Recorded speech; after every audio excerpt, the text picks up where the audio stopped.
So No, Matt did it for a long time. everybody's mics on. Yep. Mine makes some.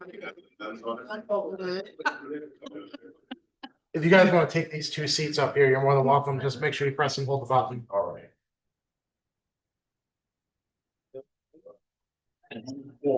We blankets for the defendant. All the above. Yeah, here.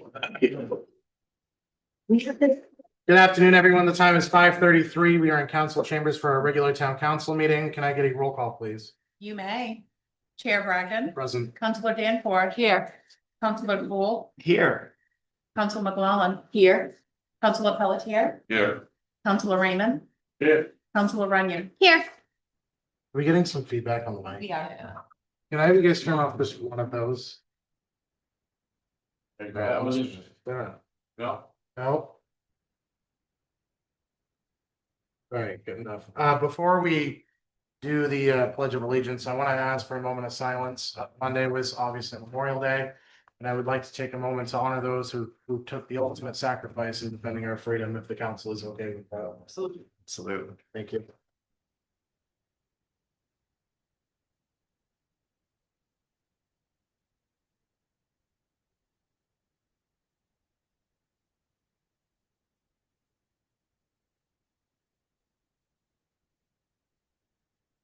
Thank you. Please remove your caps and stand for the Pledge of Allegiance. I pledge allegiance to the flag of the United States of America and to the republic for which it stands, one nation, under God, indivisible, with liberty and justice for all.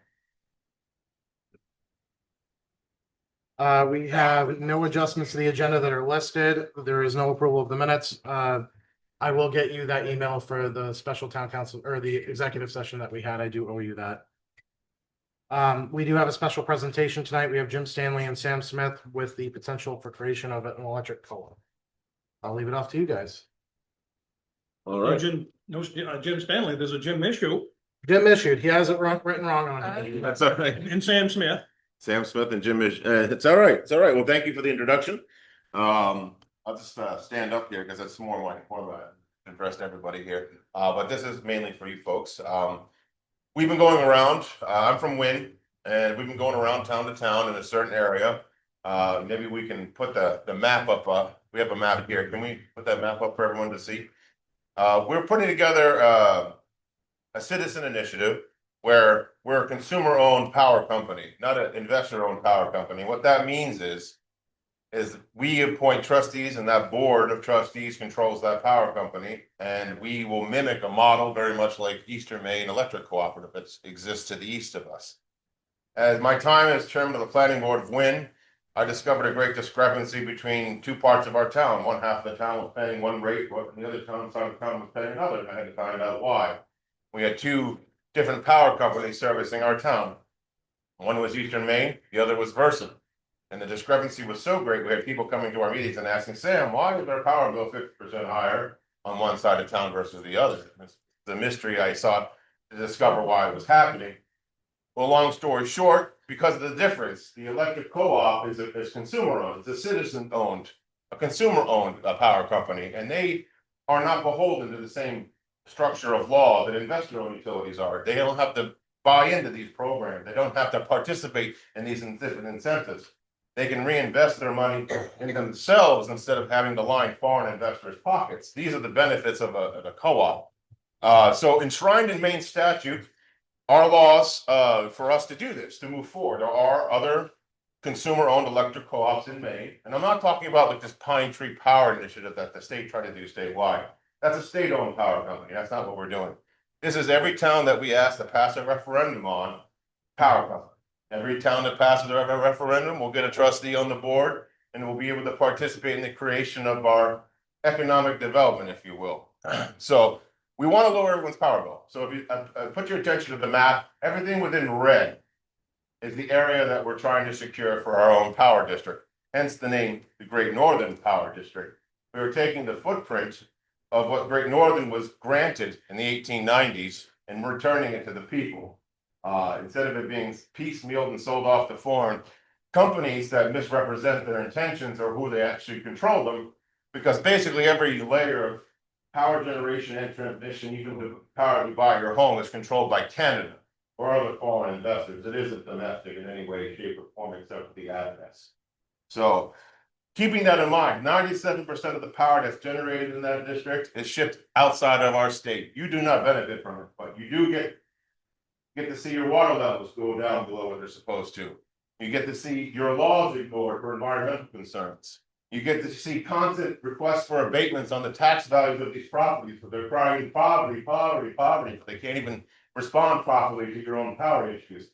These are what this co-op that we're trying to create are here to fix. So we're going around asking the towns to pass initiative, a voted initiative. This is a council, unless you have a charter that suggests otherwise. Statute of Maine says we can approach you and say, would you please vote an initiative on the verbiage of this referendum and put the question to your town? It doesn't authorize you as a council to do anything. It simply puts the question to the people.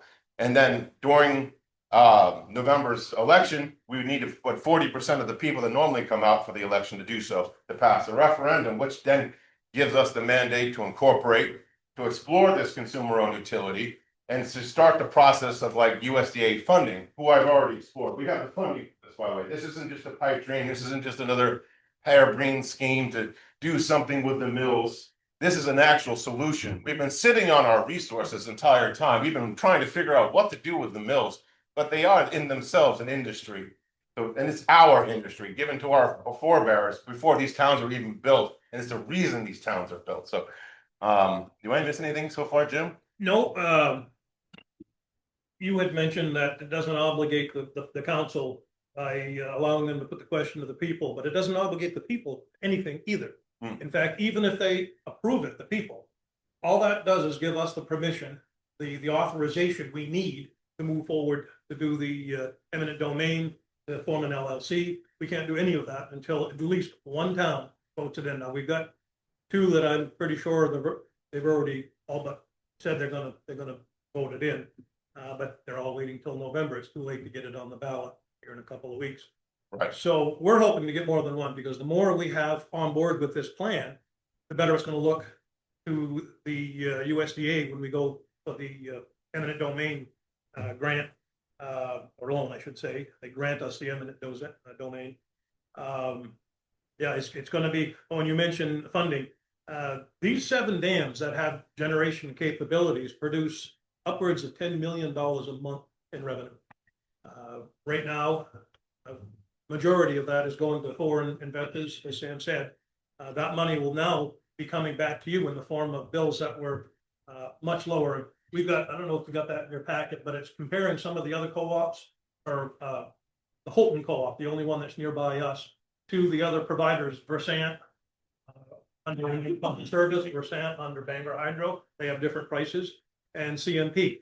Yeah. Well, Sorry to interrupt. Can we get that passed around just so the Yep. councilors can see it, please? So yeah, you're already surrounded by these cooperatives, these consumer-owned cooperatives, Eastern Maine Electric, Holton Water and Light, and as well further south, you have like Madison, you have Kennebunk Light. You know, there's a few of us that exist, but this is probably the larger of the groupings. This is an Eastern Maine size undertaking, and we've modeled much of our framework what Eastern Maine does, and Eastern Maine has done it that way because in the statutes we refer to in our referendum, chapters 35 and 37 of Maine statute, it literally gives us a blow-by-blow structuring how this is built, what we are liable for. Once we incorporate, our incorporated entity takes all responsibility, all liability that the towns would ever possibly incur, including paying the tax bill for those acquisitions that we take over, and which are considerable acquisitions. We want to generate power and transmit power and sell you back power. And by doing that, we can pay back our commitment to the USDA once they approve the loans, which I have a working dialogue, mind you. The reason they haven't moved further along in the funding is we aren't incorporated. Same with the Maine Utilities Commission. I have a working dialogue with them. They will not move forward until we're incorporated. But I don't have a mandate to do that until we start passing referendums. Now, one more thing is important to realize. Every town that passes this referendum, not only do you give us a trustee, you aid us in our fight because we're using the town's power of eminent domain, not the utilities' power of eminent domain. you are serving a public use by returning the utility structure back to a more public use, by making it a consumer owned with representation. You've now made a more public use of this utility versus lining foreign investors' pockets with your money and your resource. So that's the argument in play. So what happens is we build that corporation. I come back to the town and say, hey, we have the money, we have the legal authority. Let's sit down, hammer out a contract. We ask you to exercise your eminent domain rights. And at the same time, we hand you the value. Now, the fight that happens or doesn't happen is something that the corporation that we create takes on. We fight that fight, not the town. You know, the only thing that that's going to cost money in the beginning is incorporating, and that's something I personally am going to foot the bill for. So that's how that's going to work. This can be done, and the reason we have to move somewhat fast is we've kind of put our cards on the table, so to speak. So the opposition knows exactly our path to victory. So what they're going to do is try to close loopholes or make it harder for us to organize. And they've already started to do that. They've already sent out preemptive letters here and there. Don't listen to this person, blah, blah, blah. And it's legally in our law. This has already been done. There's no scare tactics that's going to stop us. The only thing that will stop us is council and select board saying no. And that only slows it down because the way the law is written, it only technically requires one town, but that's a nightmare scenario for us. We want every town in that map. And unorganized towns is going to be the county commissioners, by the way, to participate in this because it will lower your bill by 50%. It will. We have the numbers here on this data, Mr. May, showing you the bill. And the last thing I want to say is, for the sake of, for national security reasons, these are power generation facilities. Our public utility is not controlled domestically. Our public utility is not a domestic controlled entity, foreign controlled entity. And that's a massive problem. 1/3 of our state isn't connected to the national grid because it's buying power from Canada. Why haven't those transmission lines been built? Because Canada also owns the companies in one shape or another that buys that power. So instead of connecting those grids together, we've had to watch 1/3 of our state have a forced dependency. So if Canada stops selling us power tomorrow, it would take a year for the Army Corps of Engineers to bring power to Augusta County, to Washington County. This co-op, Eastern Maine, that we're modeling ourselves off of, is not even connected to the national grid. They completely rely on Canada for their power. Just like everyone here completely relies on Canada in one way, shape, or form to generate power and bring it to your house. We want that to stop. Real quick before we run out of time, one of the big questions I've had is, what about the people that are now working for them? Versant, Brookfield, and some of the other smaller contractors. Black Bear. We've talked to the unions, we've talked to some of the reps. We fully plan on hiring the same people. They know the area, they're professional. We don't want to retrain anybody. We're going to hire them at their same rate of pay with their same benefits. And going forward, we're going to work with them to renew their contract. We're not going to change anything there. In fact, we quite likely will end up hiring more people. I can see the need for at least summertime positions to clear these corridors that, you know, when we lose power in the middle of winter and it's out for a day, it's because the trees have fallen down across the lines that should have been taken down years ago. So we're going to take care of that. Just imagine all the money, it just disappears that we can now use to improve our own infrastructure and our own power generation. Instead of having to watch our water levels in the middle of summer drop below the legal limits over and over again to satisfy some person that's never even visited Maine's pockets. Okay, this is ridiculous. I'm sure you all can agree. It would just. You guys should keep watch this carefully too, because when this is a done deal, Brookfield is probably going to try to beat us up and say, oh, those dams are worth, we'll say $50 million. And they hit you up for an abatement because they say it's only worth 35 million. Well, we want you, the towns, to go back after them from the other end if they do that in this. And that's why I'm encouraging this company just to come to the table and let us buy them out straight instead of having a big battle, because they'll end up cutting their throats. If they say they're worth more, then they've lied to the town about what they're worth. East Millinocket loves this, Medway loves this, Mattawamkeag, any places that got these large assets love that scenario. So that's what we're bringing to you. Let us fight this fight, ask the people what they think, and then get the money the town deserves, either through the power company that you should control or through the taxes they've been cheating you out of. Yeah. And that's the other thing. We're not going to beat you up on taxes. You give us a tax bill, we're going to pay it. Yeah. I'm the spearhead on this. The first town I went to outside of my own town to ask about this was Lee, and they asked me, look me dead in the eyes and said, Sam, if you're the one who follows through and makes this happen, we'll get behind you. And that's where I am at. I make that promise. I will organize this entire thing, and once we have a board of directors, we'll decide what happens from there on out. But I just want to happen for us as a community in that map. And that map is designed that way because to the west is CMP, to the north is Maine Public Service, to the east is Eastern Maine Electric, and to the south is CMP again, and more Versant. So what it is Maine Public Service is also Versant. You guys realize that, right? Maine Public Service in Worcester County, that's also Versant Power, just in another name. That's why I'm losing my mind just looking at it. Because when I first called the Utilities Commission, it was like when they explained how Maine is divvied up, it was like explaining how crime families have divvied up a territory. You know, it's ridiculous. And this is our resource. We have very little say about it. So I just want I don't know if you have a copy of the referendum. I can email that over if you don't, with the town of Millinocket for you to look at, but you can vote in initiative. Is there a copy? I don't think it's in this one, no. But I would need initiative vote on that, so we can just pose that question in November, so it doesn't cost the town any extra money for special ballots, and we get the minimum turnout required to make it law. So, I'll send you a copy of that. yeah. So, I mean, if that's it, I mean, if you have any questions at the moment, or, I have 6 that I have written down, but I will open it up to the other councilors, and I will let you know that I have invited Commissioner Marshall for Penobscot County to this meeting tonight, and he is present. cool. So I'm sure he has several questions himself that he would like to ask as well. He's got my email, so he can send them to me or Sam, either way. He's here, so if he has questions, I'm sure. he'll Yeah, answer. Well, But I haven't gone down to the commissioner level yet, because we need more towns before bothering them. I will open it up to the councilors first before I ask my questions. Councilor Pelletier, can you turn your mic on and Yeah, the whole thing, we generate, and the power that we sell off, we use to pay down the burden of the individual consumers that own the power company, which will be everyone here. Because that's how that consumer-owned utility works. You become the controlling interest. We'll own the power transmission lines as well. Yeah, transmission lines, and so we retail, commercial, and generation transmission. Yeah, we won't affect power, like if you have a solar field, we're not gonna play with that. You can stay there, operate as normal, just like you did under Versant, or or under Brookfield, wherever you have an agreement with. And if you're selling power back to them, we'll continue that. Yeah, also the main grid, the New England grid, those 3-year agreements, we'll honor those until they expire and then negotiate them on new terms for our own power. That's a federal level thing, power generation. So this would be somewhat beneficial to our industrial power users as well. Very. Right, yeah, we can't. Agreements right now. That's a huge thing to attract more business.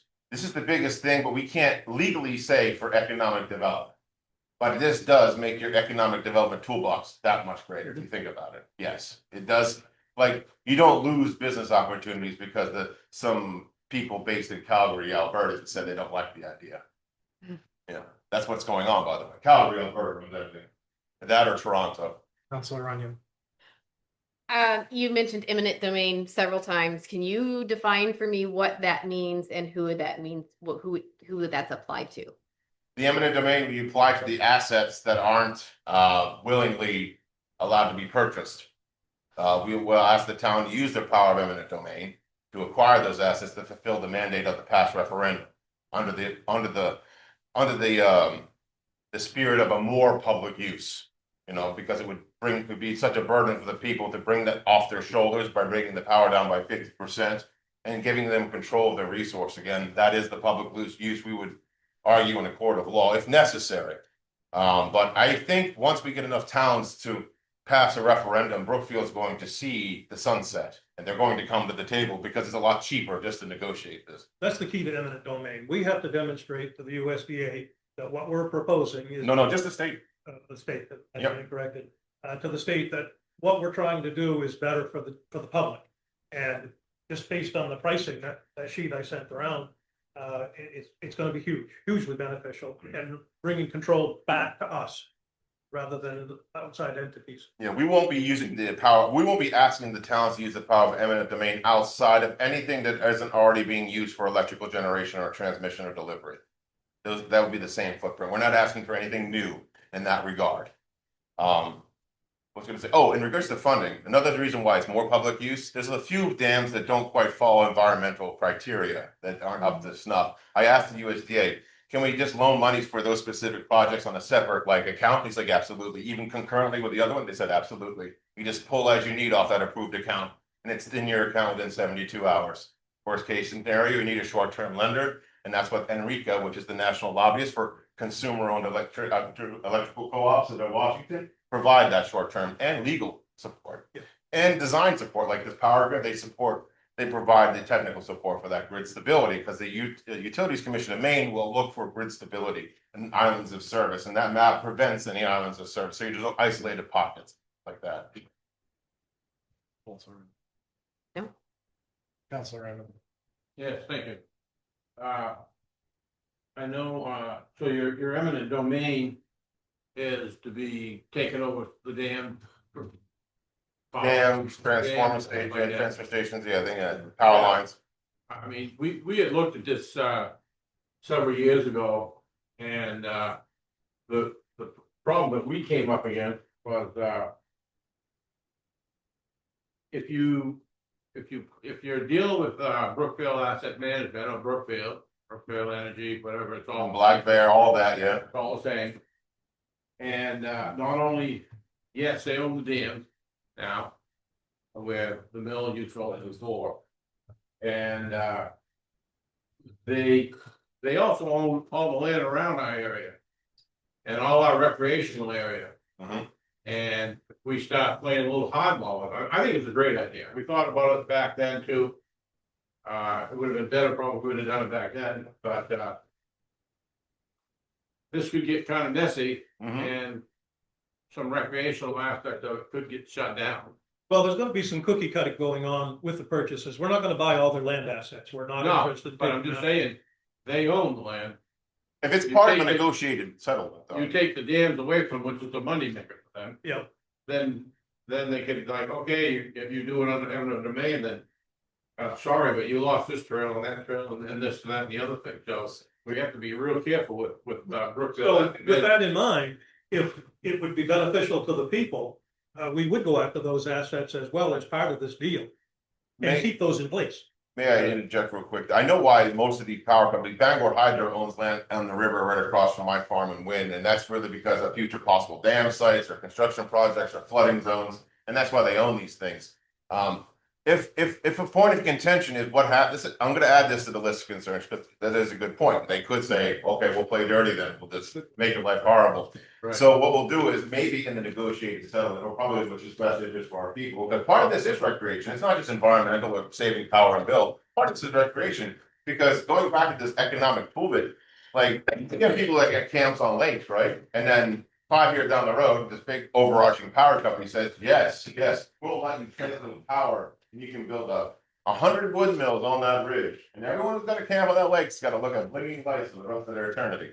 Okay, so what has happened to their market, right? So like, we have that, we wanna give that back to you. So recreation, cutting off trails, we don't wanna see that. So if we can put it into negotiated settlement where they just sell all their assets to us, we'll take it.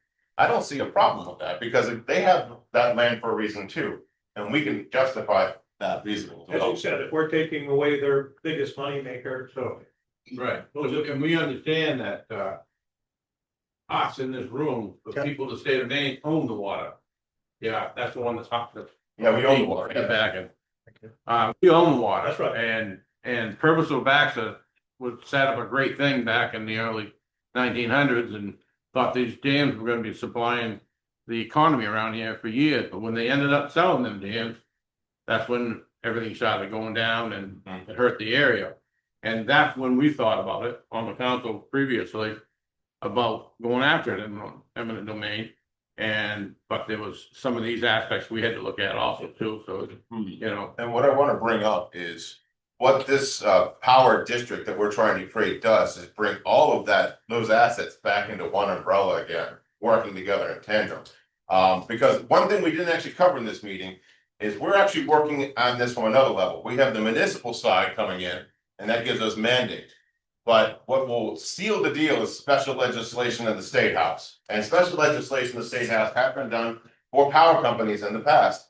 It's called the Northern Maine exception, where they allow the consumer-owned power company, Maine Publics, not consumer-owned, but a power utility rather, to generate its own power and sell it. It's called the Mainland Northern Exception. So, and that was a special law. So we want a special law for our Great Northern Power District, basically, which will help enshrine the whole idea, which will reduce all legal entanglements. So I'm coming at this from both angles. We're going to win one way or another. The sun is setting on Brookfield, guys. This is the conversation that begins it all. You guys can help me with this avalanche, but this has to stop. And I need your help. So that's why we're here. And that's why I bring this, we have a committee that meets in East Millinocket and Matawampik every week, alternating between the two towns. Get this done. We're gonna get this done. I just need you guys to believe in us, and also constructive criticism, very welcome. Critiques, very welcome. We had Chip Bishop, we know Chip Bishop. We brought him in to critique our ideas, bring in the solar aspect, green energy aspects, things like this. We're bringing it all in. We really want this to work. Chip's a smart man. Yes. Any other counselors? All right, my turn. So I will tell you guys that I try to keep a close eye on our neighbors in East Millinocket and Medway. And ironically, I had watched the meeting when this was first presented to them. And it piqued my interest. And I decided to stay in line with it and keep an eye on it. To the best of my ability. I'm obviously really busy and it's not at the forefront of my mind, but I do keep an eye on it every once in a while. And I have a slew of concerns. Not against it by any means. I'm happy to pay less electricity bill as Sure. much as everybody else in this room is. If it was zero, I'd be ecstatic. But some of the major concerns that I have is when I first called and asked, I believe the gentleman in East Millinocket on the planning board is doing this with you, correct? Yeah. Will. Yes. When I had originally spoken to him, probably close to 2 months ago, I had point blank asked him what legislators and representatives had supported this, and I was told there was bipartisan support. Yes. I have called all of our local representatives, and not a single one is supporting this. Everyone? I've called Trey Stewart. I have called. Trey hasn't said one way or the other if he wants to support it. He has told me that this is a very difficult endeavor and he doesn't see how it can come to fruition. He doesn't think that this falls under the justification of eminent domain. I'm not a lawyer, so I don't know. But he is my representative and I trust his opinion. Again, I don't trying to think bring him in on this. To be honest with you, there's 4 or 5 attempts I've made to bring Senator Stewart into this conversation. He's been very standoffish for whatever personal reasons he may have. But I will tell you this: I would dare say he's not engaged enough in the topic matter to actually make such a decision. Right. He really isn't. He's too far removed. I feel like other influencers are speaking through him on that one, and I'm willing to bet money on that. I spoke directly to him. Me too. Yeah. I talked directly to Mr. Stewart. Yeah. He's not the only one. I spoke to, God rest her soul, Kathy Javner's office, and they also had no idea whether or not this would be something she would have supported. Sure. Again, she's not here to make that claim herself, so I'm not going to speak for her. But I did reach out to her office. I reached out to a couple of other representatives. And again, this was a month and a half, 2 months ago Sure. when I first talked to Will, because Sure. when he told me that, I was like, shit, I'm not going to call him and ask about it. And not a single one could give me an answer. So I'm very concerned with the fact that I was told yes, and point blankly asked the ones that represent Well, to be Millinocket. fair, Will is the planning board, chairman of the planning board, East Millinocket project lead. So his information 2 months ago, when he just joined us, by the way. I'll be the most veteran person in the organization. My conversations with Senator Stewart have been neutral. He didn't dare say yes, he didn't say no. Where my bipartisan claim comes from, where Will gets that claim from, is from McIntyre and from Tipping. And those are the two people that I've been talking to who are the most engaged with our program. And I'm trying to get more partisan support, but they need the towns to show initiative. To be honest, we're early in the organization. 4 months into this, guys. So I think they really want to see more action, and that starts here with you guys. And to be clear, They're not gonna want to get on board. you haven't looped in the Penobscot County Commissioners either, correct? Yeah, because we haven't, it's inappropriate until we get some more talent. See, if I go to the top and work my way down, it's like cutting you guys out without getting a feel for what the local concerns are, like recreation. Every town has a very unique perspective, and we've brought that into our idea building on this. This idea that I presented to you isn't something that was just birthed in my office. It has been evolving week by week from every input of towns like yourselves, helping this idea formulate. to reduce these concerns, to overcome these hurdles, because they will come up in the process moving forward. Now, the eminent domain fight, if it comes, if they don't settle out and just come to the table with us, is a fight for the courts. You know, that isn't a fight for this room. The fight for this room is asking the people if they want it. Who That's would- why we're here. Who would be footing the bill if this supposedly went to court is my question. Us, the incorporated, The the corporation. corporation that's using USDA money that they give us to do so. Okay. Yeah, basically. Assuming this did, I'm sure this has been a question you've been asked. But let's say you were made an offer from these companies to sell. We're talking millions of dollars. Hundreds. Hundreds of billions, yeah. Yeah, and that number's already been talked about, USDA. We're looking at $600 million. Right now, yeah. This is a two-part question. Yeah. Have you considered the cost per citizen on, because we're obviously gonna have to take that money out, right? That's gonna have to go on the backs of the taxpayers, correct? Nope, Nope. None of this money. it goes right out the corporation. We're making the money with the dams, we're paying down the debt. This doesn't involve you guys at all, except creating it by mandate. But where does, so all of that millions of dollars is gonna come directly from USDA? Yep. Through us, through the corporation that you mandate, the people mandate, be created in their name. And Yep. what would the ROI look like on, how long would it take to make back that money and pay off that debt?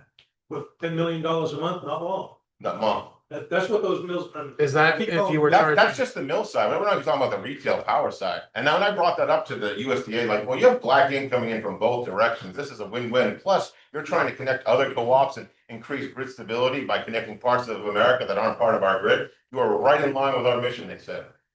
All you need to do is be incorporated and go to the USDA assessment. The next thing is a rural assessment. Every town involved has to be under 20,000 people.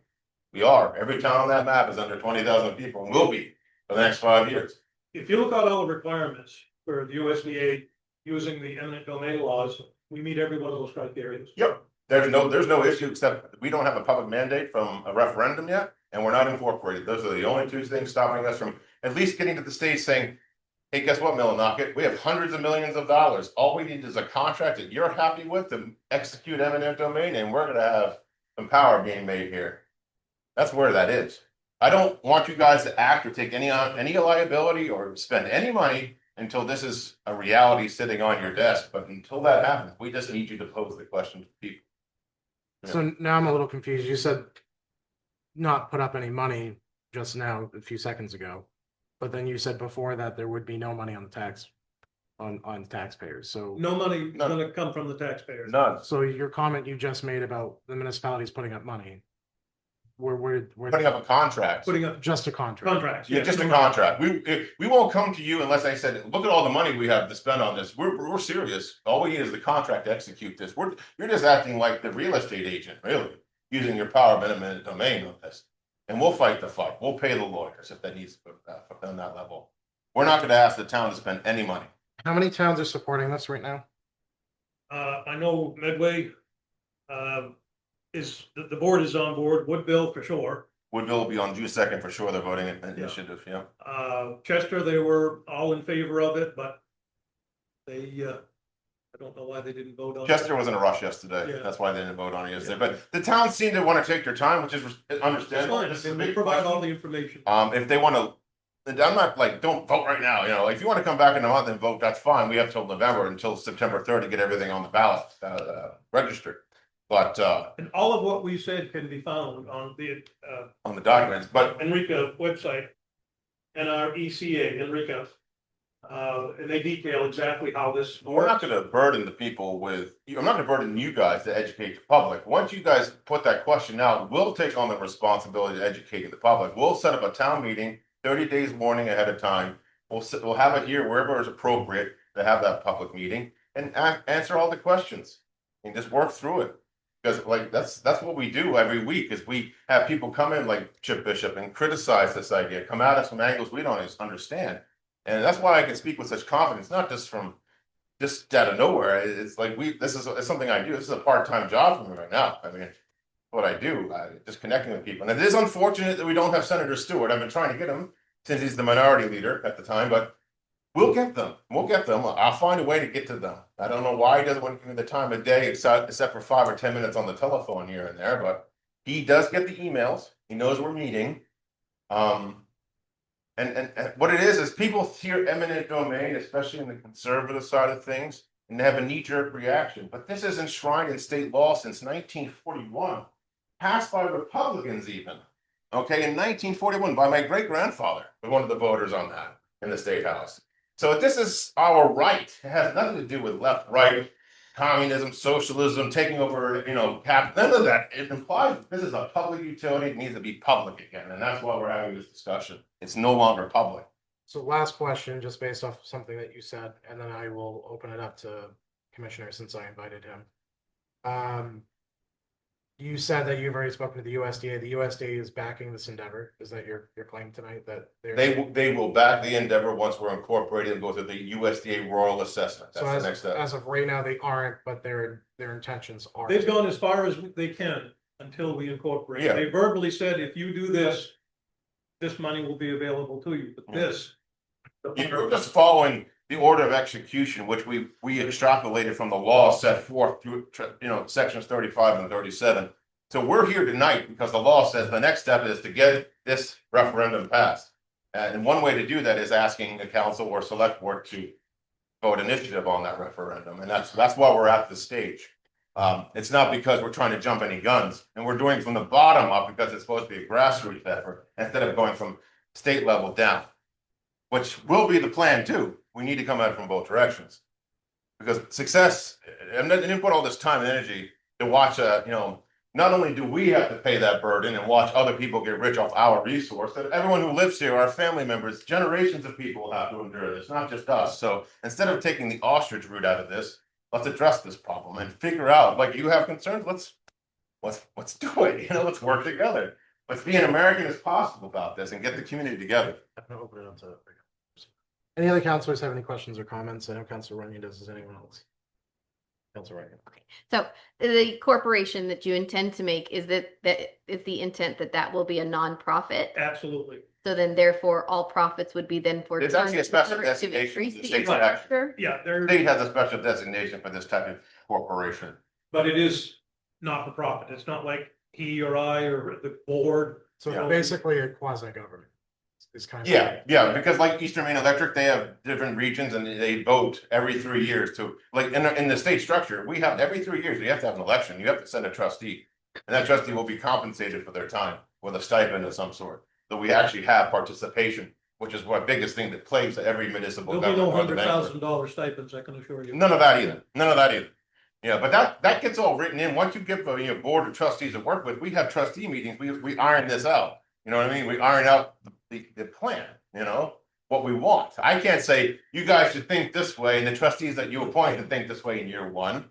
I want their opinion once they're appointed, because that's how the democratic process works. Commissioner Marshall, I know I invited you tonight and I appreciate you showing up. Is there anything you'd like to come up and ask or say? Or if you do, can you come right up to the podium and turn the mic on just so the people on Zoom can hear you? I know. Just Yeah. press. Mike right here. I got that for you. Now, you hit the nail on the head when you said conservatives would raise questions with conservatives. I understand the impetus behind this. I concur with it, actually. But when you talk about a new quasi-governmental entity intervening into the private sector, that raises a lot of legal questions. And those questions are gonna cross many different aspects of the federal and state codes. So this is going to be a very litigious thing. My questions right now is, I'd like to go to your next meeting. I need a lot of information. I've got 1,000 questions, not 100. I've got 1,000 questions, and they're not easy questions. And this has been done before, but Yes, by thousands of. yeah, this has been done before. And I'm receptive to listening.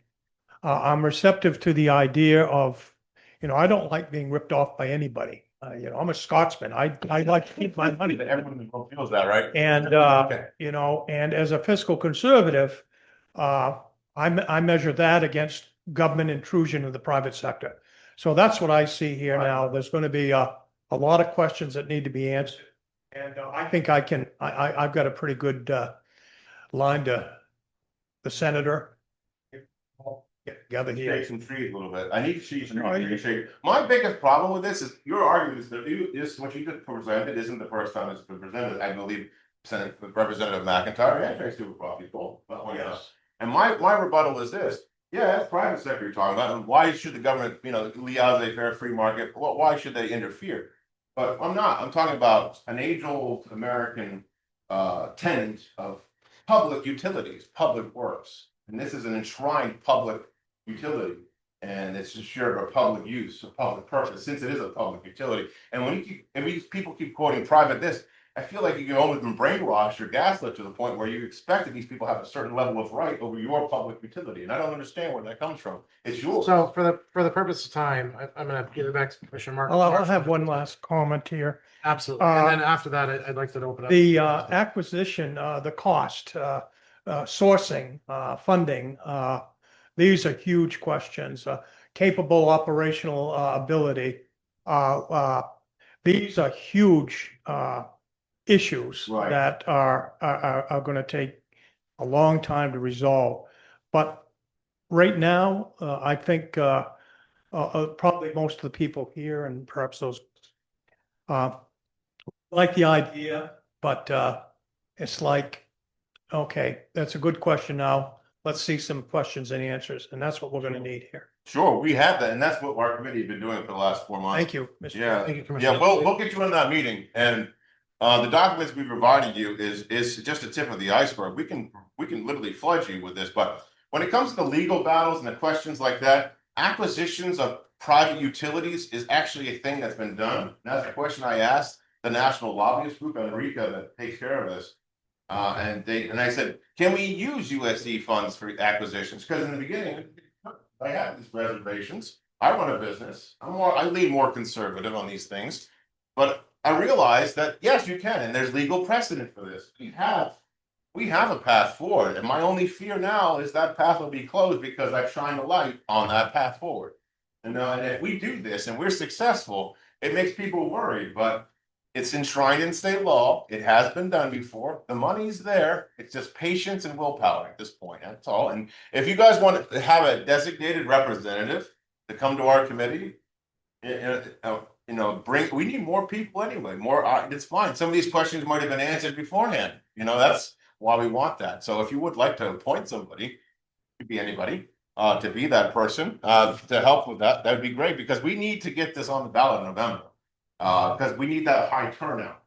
And that ballot question doesn't actually create the entity. It allows us to incorporate and explore if the funding is granted these are Treasury notes, by the way. They come right from the US Treasury through the USDA. It's called the Rural Utility Service, which is an old New Deal program from the 1930s, which is still there.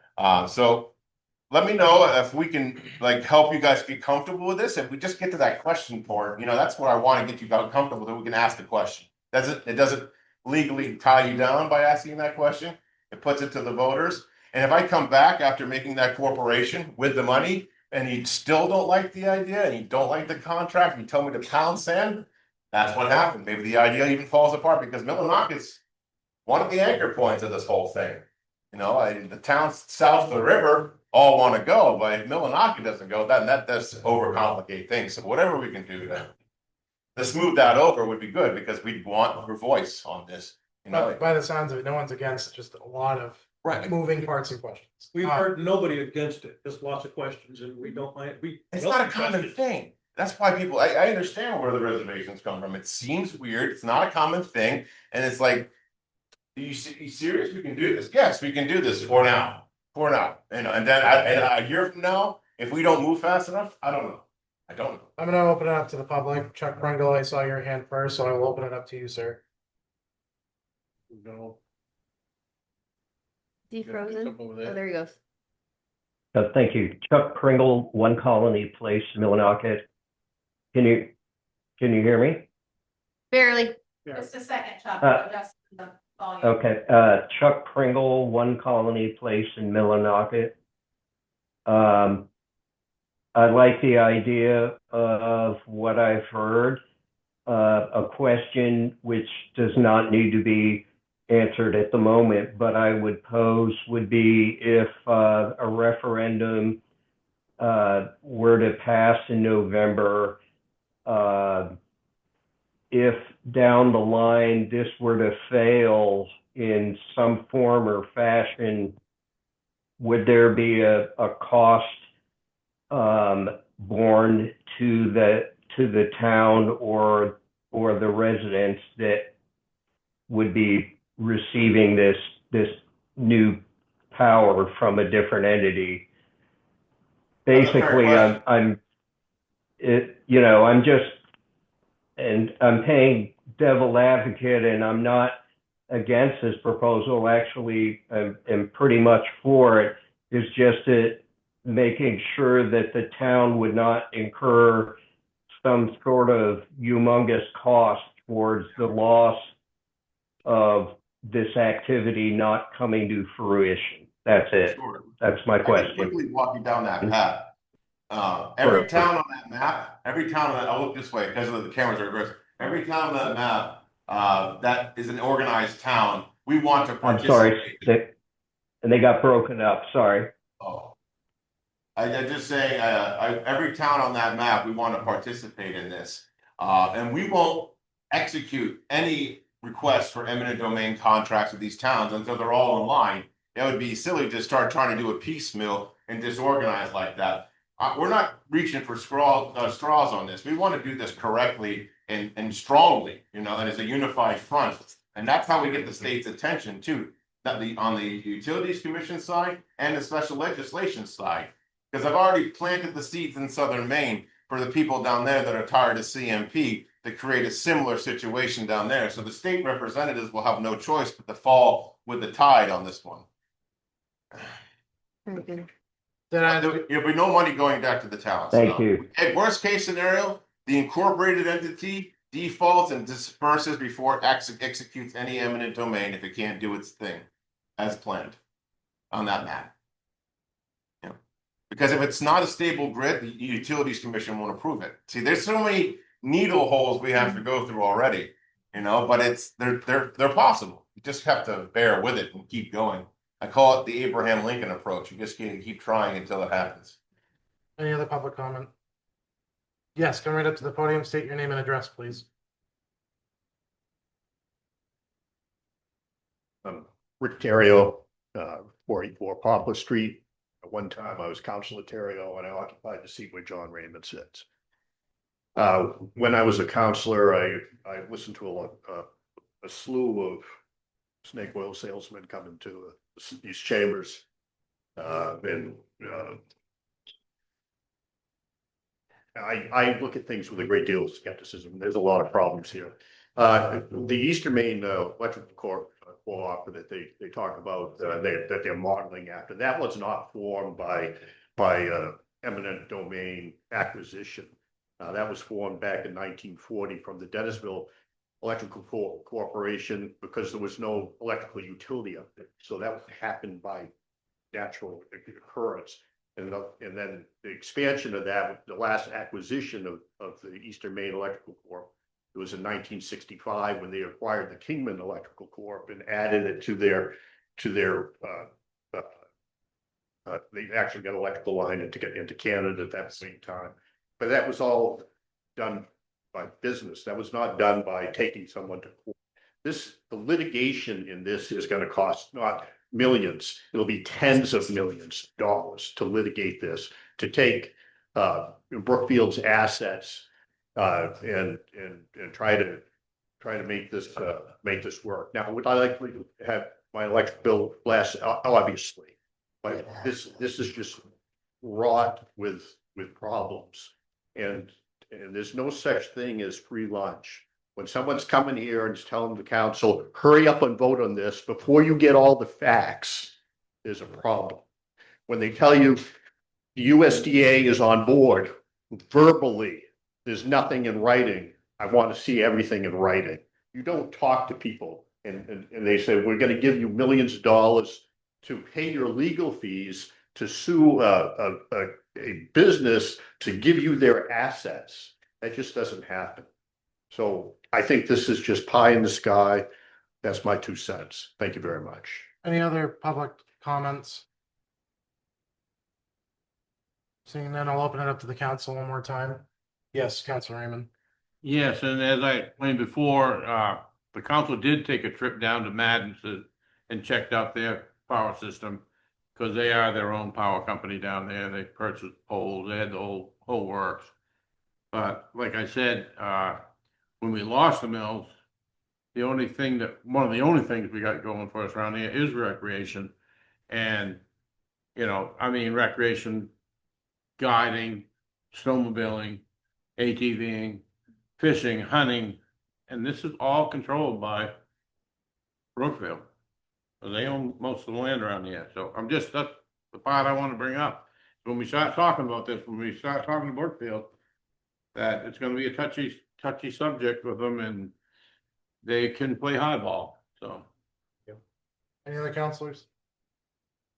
Seeing none, I'll give it back to you one more time I before. just wanted this. And fortify the idea that we've done our research.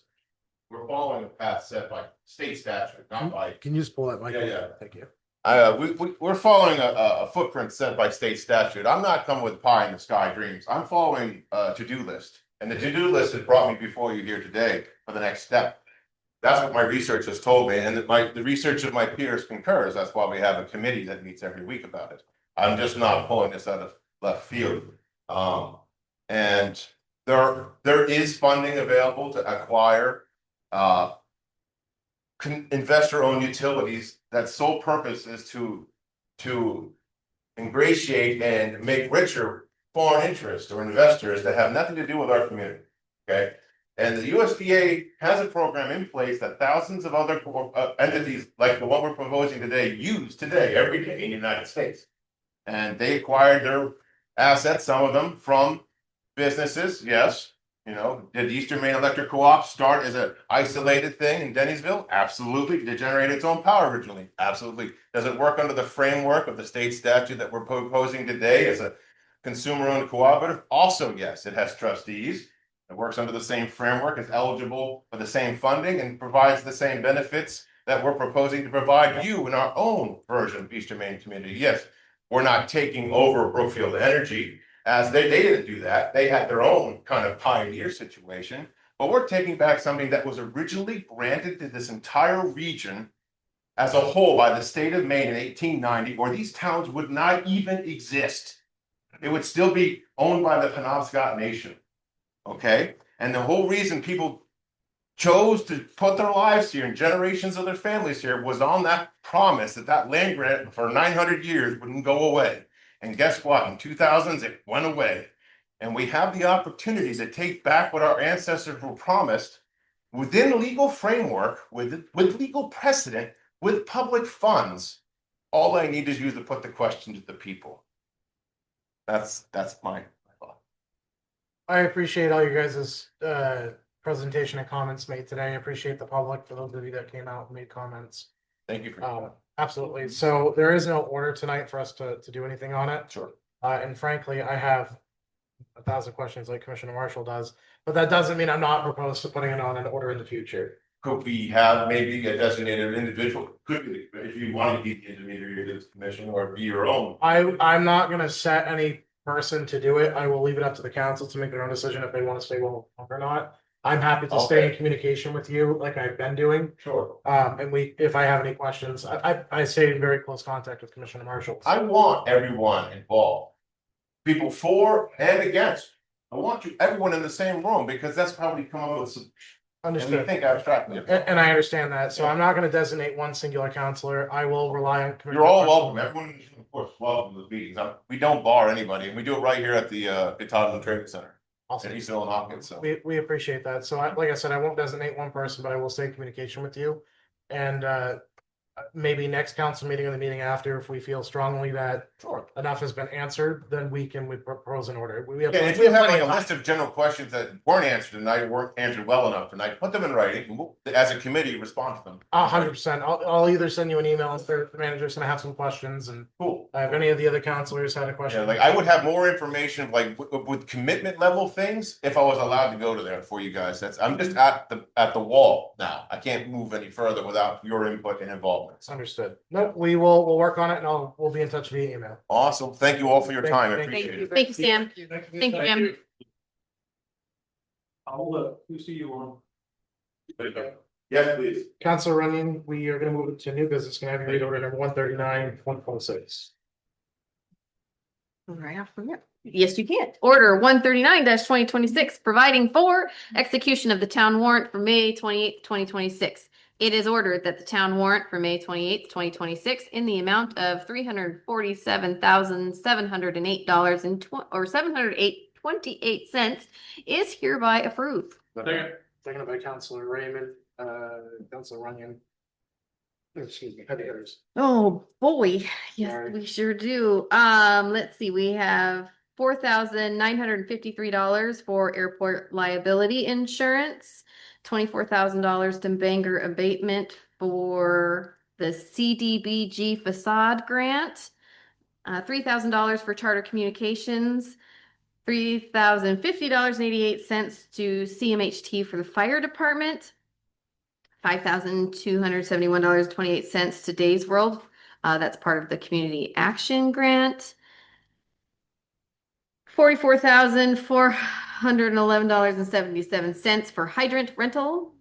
$671.70 for the dump for tipping fees.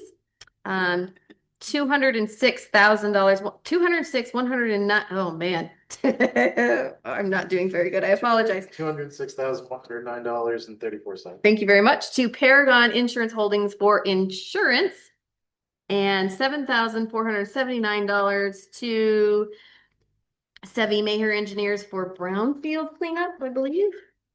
And $2,956.80 to World Flags USA for the flags for Memorial Day. And the town flag and the state flag. The flags. There you go. Big flag. Any other councilor comments? Seeing none down the public. Seeing none, all those in favor of order order number, see you did. 39. All those in favor, it's unanimous, thank you. Oh, my bad, I'm sorry. Order Get it number together. 140, Councilor Raymond, please.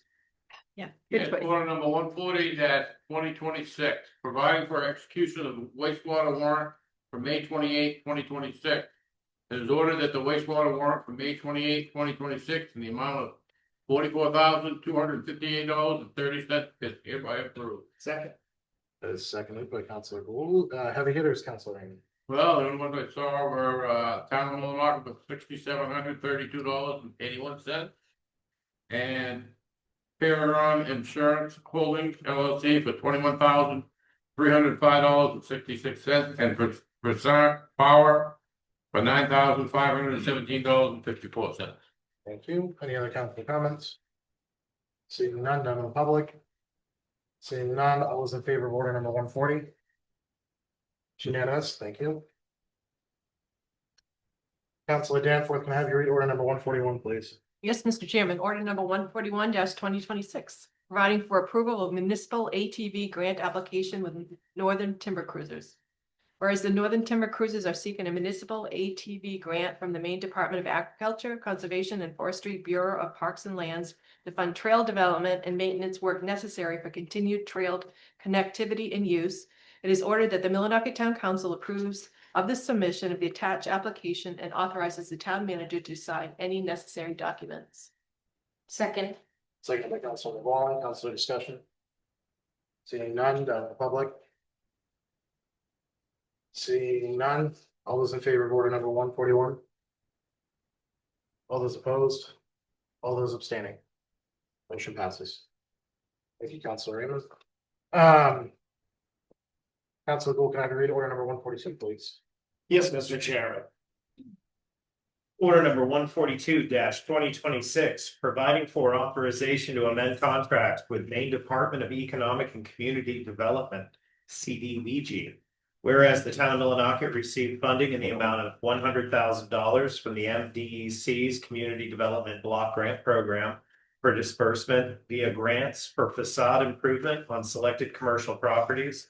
And whereas additional time is needed beyond the original end date for completion of related projects, it is ordered that the Millinocket Town Council approves of the attached contract amendment identifying the change of end date from June 30th, 2026 to June 30th, 2027.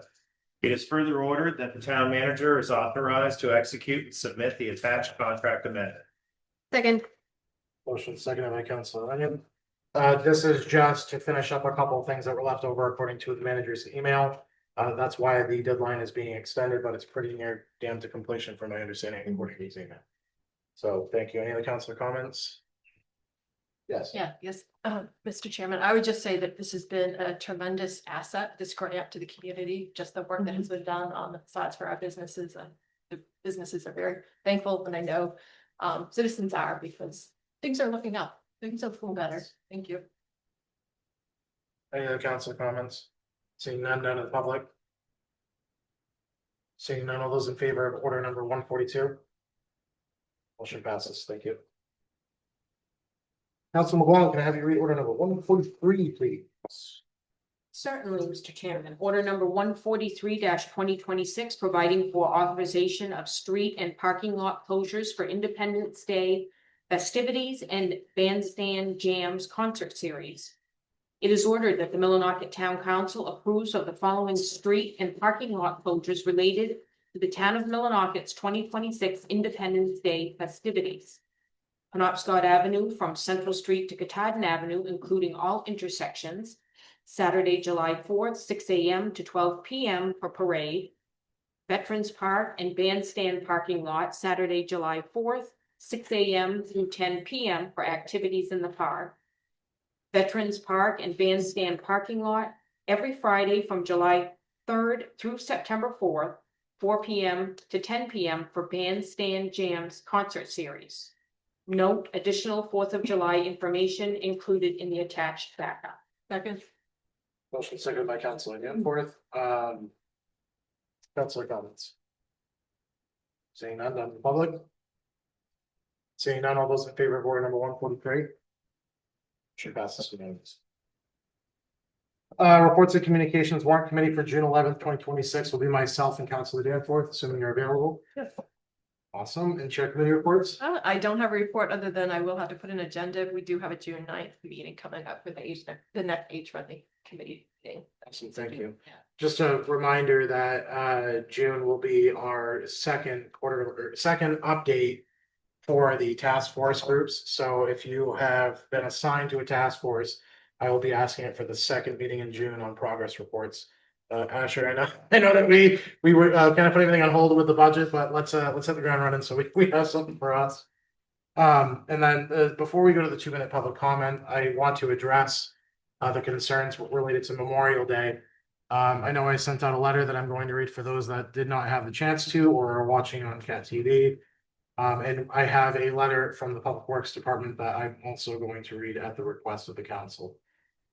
Give me just 1 second to pull it up.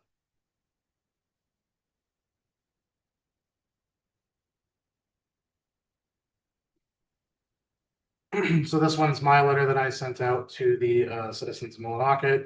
It was published to the Facebook page, and of course, if you're signed up to receive our emails and newsletters, you would have received it via email. Dear citizens of Millinocket, community matters are best approached with openness, honesty, and respect, which is why I am writing to address the Memorial Day and the significant public expression of disappointment that has followed. Memorial Day is a deeply important day of remembrance and holds a special place in my heart. It is a time to honor the men and women who gave their lives in service to our country. In a community like ours with such a proud history of military service, we should always treat that responsibility with the care and the respect that it deserves. After looking into the matter and speaking to the town manager, it is clear that this was not due to the lack of respect or care for veterans, but rather several layers of communication breakdown between the town, the American Legion, and the informal process that historically has been used to coordinate the Memorial Day celebration in Millinocket. Going forward, this process will be improved. Today, I reached out and left my contact information with the American Legion with the goal of meeting to discuss how we can better coordinate future events, including the 4th of July, Veterans Day, and next year's Memorial Day. The important thing now is to recognize that the current process relies too heavily on assumptions, traditions, and very informal communication. This is going to change immediately. Moving forward, I will seek stronger collaboration between the town, the American Legion, the Freedom Riders, and any other local group of residents who want to help with any events or collaboration, especially those honoring our veterans. We will develop a clear path that identifies what is needed, who is responsible, and when it will be completed. I also want residents to know that I have an open door policy, as does our town manager. If you have any questions, concerns, useful information, or even an idea that you feel can help improve the town of Millinocket, please do not hesitate to reach out. Our veterans, fallen service members, and their families deserve our respect, not just in words, but in proper preparation and follow through. We will use this moment to build a better process, strengthen partnerships, and make sure the future celebrations reflect the pride of this community. May God bless the men and women who fought for our country, especially those who gave the ultimate sacrifice for our freedom. From the Public Works Department. Good morning. This information may be a little late, but if and any good, but I want to clarify a few things regarding the outrage surrounding Facebook in the Memorial Day weekend. The Veterans Monument on Penobscot Ave had a new main flag and a nice American flag as of noontime Friday before the Memorial Day weekend. I had driven down to check on them after Officer Edison of the East Millinocket Police Department called me to say there was no main flag. I hung a new main flag at the time and inspected the American flag. There were no small flags in the planter box. The American Legion members built and placed that box. I assumed that they were responsible for it. As for the individual flags at the cemetery, the same quantity of flags were ordered and distributed as the same in the past 3 years that I have invoices for. 1,296 flags were purchased for this event. A quick search of the record of the Historical Society shows that as of 2022, there was 1,212 veterans in the Millinocket Cemetery. We should have had enough flags in the years ordered to place one on every veteran's grave. The flags were placed in the veterans' graves on May 19th by 4th graders from Granite Street. I coordinated this with the same teacher from the school that I coordinated with for 3 or 4 years now, and she instructed me on where she wanted the boxes of flags to be spaced out in the cemetery. I placed the boxes at the location she requested, and the teachers and kids took it from there. In years past, I have been contacted by a member of the American Legion prior to the kids arriving, and he would assist on that day. I did not hear from anyone this year prior to the event. After the kids had arrived and begun placing the flags, I did see what I believe were 2 members of the Legion in the cemetery. One was Sean Bouton, the other might have been Francis Pelkey. I did not talk to either of them, as by then I was doing the burial related cemetery work. The large flag at the pole at the cemetery was hung by me Thursday before Memorial Day weekend. The flag did have minor fraying. A new one had been ordered, but did not show up before the weekend had arrived. Hopefully this helps. You find this helpful. Sincerely, Brian Dupre. Added, I have reached out to the American Legion. I have spoken with Sean Bouton. Me and him are developing a list of things that went wrong. We are going to coordinate better for the 4th of July and Veterans Day and set clear boundaries of responsibilities on who is going to do what. We're going to hold each other accountable. There'll be follow through before both events and next Memorial Day to prevent this from happening again.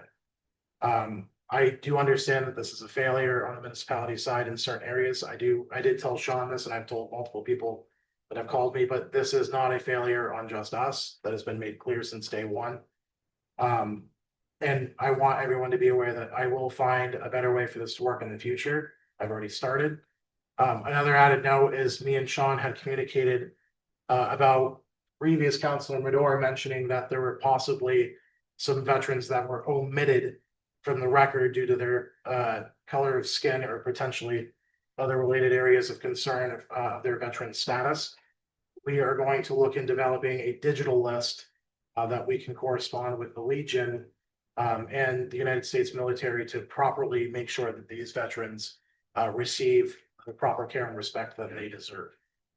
So I am fronting that effort with Sean. I'm hoping to have more updates in the future. But as it stands right now, that's where the efforts stand. This was all done yesterday and Tuesday. But I'm happy to answer any questions from the council, and then I will open it up to the public for any other questions or concerns. Does anyone from the council have anything they want to ask or say? Yes. Thank you, Mr. Chairman. I just want to thank you for your quick response, action, very appropriate, very respectful. Thank you. I will open it up to the public now. If anyone from the public would like to come up to the podium and state their name and address. Mr. or, sorry, I know you don't like me calling you that. Chuck, you're next. Chuck Pringle, One Colony Place, Millinocket. Thank you all for your efforts on that. That's all I have. Thank you. Anyone else from the public? All right, seeing none, I'll open it up to the 2-minute public comment. This gives the time for anyone from the public to address the council and ask a question or concern. If we do not have an answer for you, I will do my best to get you an answer by the next council meeting. Chuck Pringle. Sorry, there aren't many people on the Zoom call, I noticed. Do we have a fire department chief right now? Do we have a, I'm sorry, you said a fire department chief right now? Do we have a chief of the fire department? As far as I know right now, we have someone that is resuming the responsibilities of that role, but there is no one been assigned to said position. But that is a day-to-day operations question. So we have for the a, manager. okay, so we have an acting fire chief, but not an appointed one at the moment. That we have someone that's assuming the responsibilities of the fire chief. Gotcha. All right, thank you. Thank you. Anyone else from the public? Seeing none, I will seek a motion to adjourn. Make a motion, adjourn. Second. Motion made and seconded. I hope everyone has a wonderful night. All those in favor of adjourning? Thank you. We are adjourned at 6:43 p.m.